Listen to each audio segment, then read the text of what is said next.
কিয়ামত ঘটিত হবে এই মুহররমের 10 তারিখে।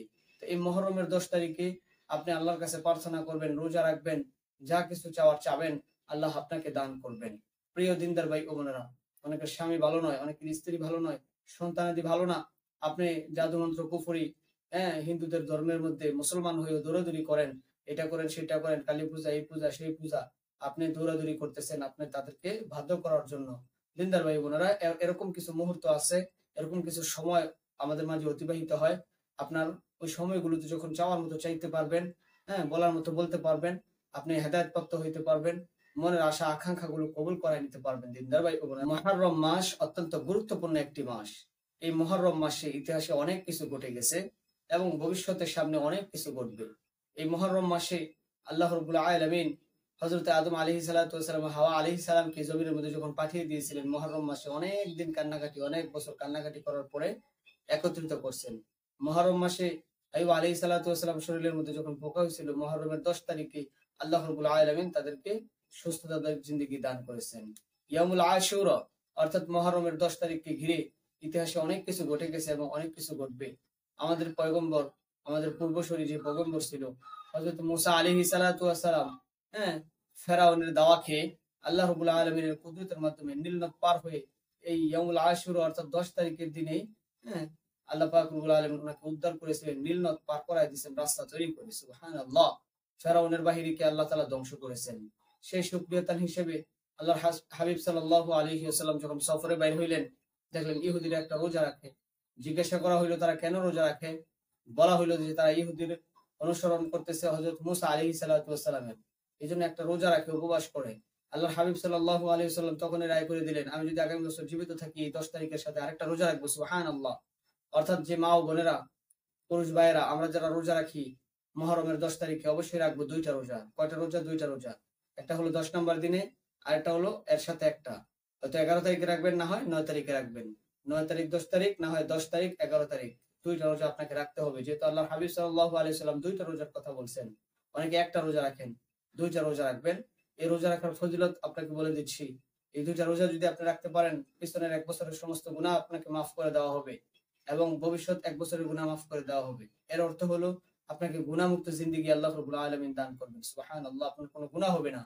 এজন্য ভবিষ্যতের 1 বছরের গুনাহগুলো মাফ করে দেওয়া হলো। তো প্রিয় দিনদার ভাই ও বোনেরা, এই মুহররম মাস অত্যন্ত গুরুত্বপূর্ণ একটি মাস।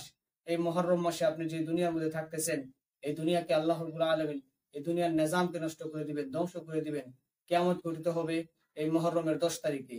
তো এই মুহররমের 10 তারিখে আপনি আল্লাহর কাছে প্রার্থনা করবেন, রোজা রাখবেন, যা কিছু চাওয়ার চাবেন আল্লাহ আপনাকে দান করবেন। প্রিয় দিনদার ভাই ও বোনেরা, অনেকের স্বামী ভালো নয়, অনেকের স্ত্রী ভালো নয়, সন্তানাদি ভালো না। আপনি জাদুমন্ত্র কুফরি, হিন্দুদের ধর্মের মধ্যে মুসলমান হয়েও দৌড়াদৌড়ি করেন, এটা করেন সেটা করেন, কালী পূজা, এই পূজা, সেই পূজা। আপনি দৌড়াদৌড়ি করতেছেন আপনি তাদেরকে বাধ্য করার জন্য। দিনদার ভাই বোনেরা, এরকম কিছু মুহূর্ত আছে, এরকম কিছু সময় আমাদের মাঝে অতিবাহিত হয়। আপনার ওই সময়গুলোতে যখন চাওয়ার মতো চাইতে পারবেন, বলার মতো বলতে পারবেন, আপনি হেদায়েত প্রাপ্ত হইতে পারবেন, মনের আশা আকাঙ্ক্ষা গুলো কবুল করাই নিতে পারবেন। দিনদার ভাই ও বোনেরা, আপনি দুইটা রোজা রেখে কিছু দান সৎকার করে মানুষকে, হ্যাঁ ভালো কাজের উদ্দেশ্যে নিয়ত সহি রেখে যে কাউকে বাধ্য করতে পারতেছেন, আপনার মনের আশা কবুল করাইতে পারতেছেন, এর চাইতে বড় তদবির আর কি হইতে পারে? প্রিয় দিনী ভাই ও বোনেরা, আল্লাহ আমাদেরকে সহি বুঝ দান করেন। আশা করি মহরম সংক্রান্ত যে বিষয়টা, মহরম মাস কি, মহরম মাসে কি হয় এবং কি করবেন, কয়টা রোজা রাখবেন, হ্যাঁ আপনাদেরকে বুঝাইতে পারছি। যদি ভালো লাগে আমাদের চ্যানেলের সাথে থাকবেন। নিত্য প্রয়োজনীয় তদবির এবং আমল সংক্রান্ত বিষয় জানার জন্য, মাসলা মাসাইল সম্পর্কে জানার জন্য কমেন্ট করবেন এবং আমাদের চ্যানেলটি ভিজিট করে আসবেন। আল্লাহ আমাদের প্রত্যেকটা মানুষকে সহি বুঝ দান করেন। আমিন।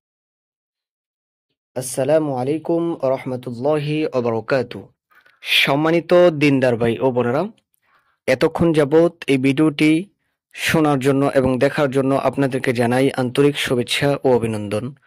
প্রিয় দিনী ভাই ও বোনেরা, আমাদের এই চ্যানেলটি একটি ইসলামিক চ্যানেল।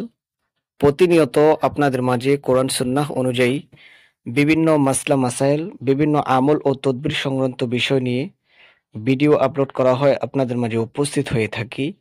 আমাদের উদ্দেশ্য হলো একটাই, মানুষ যেন বিভিন্ন কুফরি, শিরকি, বেদাতি, হ্যাঁ বিভিন্ন বড় বড় গুনাহের সাথে লিপ্ত না হয়ে ডাইরেক্ট কোরআন ভিত্তিক আমলগুলো করে নিজের আশা আকাঙ্ক্ষা নিজের চাওয়া পাওয়াগুলো মহান রব্বুল আলামিন ওই আল্লাহ তাআলার কাছ থেকে পুরা করায় নিতে পারেন। আল্লাহ তাআলার কাছে প্রার্থনা করে, তদবির করে, আমল করে আকাঙ্ক্ষাগুলো আল্লাহ তাআলার কাছে সঁপে দিয়ে আল্লাহর কাছ থেকে সাহায্য চেয়ে রহমত এবং বরকত নিতে পারে, সেই উদ্দেশ্য নিয়ে আমরা ভিডিওগুলো আপলোড করি, বিভিন্ন আমল সংক্রান্ত বিষয়গুলো আপনাদের মাঝে উপস্থাপন করি। আলহামদুলিল্লাহ, বিভিন্ন মানুষ, বিভিন্ন বিপদগ্রস্ত মানুষগুলো আল্লাহ তাআলার কাছ থেকে এই সমস্ত তদবির এবং সাহায্য করার মাধ্যমে নিজের মনের আশা আকাঙ্ক্ষাগুলো কবুল করে নিতে পারতেছেন। এটাই আমাদের চাওয়া, এটাই আমাদের প্রত্যাশা, এটাই আমাদের খুশি। প্রিয় দিনদার ভাই ও বোনেরা, আপনারা অবশ্যই আমাদের এই ভিডিওগুলো দেখবেন। ভিডিওগুলো আপনারা দেখে দেখে নিজে নিজে আমল করবেন। যদি কোনো বিষয় বুঝতে অসুবিধা হয়, বুঝতে না পারেন, কমেন্ট করবেন, ইনশাআল্লাহ আপনাদেরকে রিপ্লাই দিয়ে উত্তর দেওয়ার চেষ্টা করব, যথাসাধ্য অনুযায়ী বোঝানোর চেষ্টা করব ইনশাআল্লাহ। আল্লাহ রাব্বুল আলামিন আমাদের প্রত্যেকটা মানুষকে আল্লাহর উপরে বিশ্বাস রেখে, ইয়াকিন রেখে ৫ ওয়াক্ত নামাজের পাবন্দি করে, কোরআন তেলাওয়াত করে, রসূলের আদর্শ মোতাবেক জীবনযাপন করার মতো সুযোগ করে দিবেন, যদি আমরা ইয়াকিন এবং বিশ্বাসকে যদি আমরা ঠিক রাখতে পারি। আমাদের ভিতরে ভয় পয়দা করতে হবে। ইয়া আইয়ুহাল্লাযীনা আমানুত্তাকুল্লাহ, আল্লাহর ভয় আমাদের অন্তরে প্রবেশ করাইতে হবে।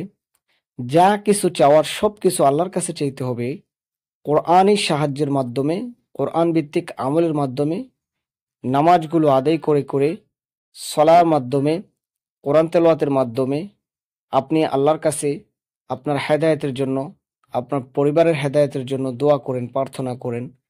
নিজের আশা আকাঙ্ক্ষা, নিজের উদ্দেশ্য মাকসাদ হাসিল হওয়ার জন্য কোরআন তেলাওয়াত করবেন, কোরআন ভিত্তিক তদবির করবেন, আমলিয়াতগুলো করবেন, নামাজের পাবন্দি করবেন, নফল ইবাদতগুলো করবেন, বড়দের সম্মান, ছোটদের স্নেহ, এই সমস্ত আদর্শগুলো যদি আপনার ভিতরে থাকে, আমি আশা করি মহান রব্বুল আলামিন আপনাকে আপনার মনের আশা কবুল করবেন, মস্ত বড় বিপদ আপদ থেকে হেফাজত করবেন। সামনে আমাদের মাঝে আসছে আশুরার দিন, ইয়াউমুল আশুরা।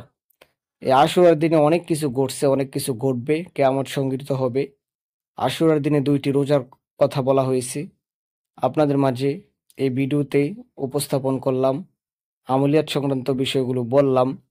যদি ভালো লাগে ২টা রোজা অবশ্যই রাখবেন, যদি সুস্থ থাকেন, সবল থাকেন। মা ও বোনেরা বিশেষ করে আপনারা এই আমলগুলো করেন। আপনারা ১০ তারিখ তো আশুরার দিনে রাখবেন, এর সাথে আরেকটা রোজা রাখবেন, অর্থাৎ ৯ তারিখ ১০ তারিখ রাখবেন, না হয় ১০-এর সাথে আরেকটা মিলাইয়া ১০ তারিখ ১১ তারিখ রাখবেন। এই ২টা রোজা রাখবেন ইনশাআল্লাহ। আল্লাহ তাআলা আমাদেরকে সহি বুঝ দান করেন, সর্ব অবস্থায় ঈমানী হালতে থাকার তৌফিক দান করেন। আমাদের চ্যানেলটি আপনারা ভিজিট করবেন, যে আমলিয়াত আপনার ভালো লাগবে সবগুলো আমাদের কোরআন ভিত্তিক আমল, কোরআন ভিত্তিক তদবির, আপনারা আমলগুলো করবেন। বুঝতে অসুবিধা হলে কমেন্ট করবেন ইনশাআল্লাহ, মেসেজ দিবেন, আমরা উত্তর দিব। আল্লাহ সহি বুঝ দান করেন, আমিন।